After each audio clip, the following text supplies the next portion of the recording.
त्र्यम्बकं यजामहे सुगन्धिं पुष्टिवर्धनम् उर्वारुकमिव बन्धनान् मृत्योर्मुक्षीयमामृतात्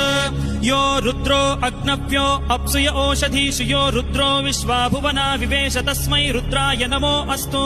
तमुष्टु हि यस्विषुः सुधन्वायो विश्वस्य क्षयति भेषजस्य यक्ष्वा महेशौ मनसाय रुद्रन्नमोभिर्देवमसुरं दुवस्य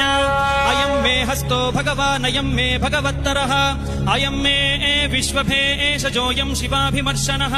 ये ते सहस्रमयुतं पाशां मृत्यो मर्त्याय हन्तवे तान् यज्ञस्य मायया सर्वान् वयजामहे मृत्यवे स्वाहा मृत्यवे स्वाहा ॐ नमो भगवते रुद्राय विष्णवे मृत्युर्मे पाहि प्राणानां ग्रन्थिरसि रुद्रो मा विशान्तकः तेनान्नेनाप्यायस्व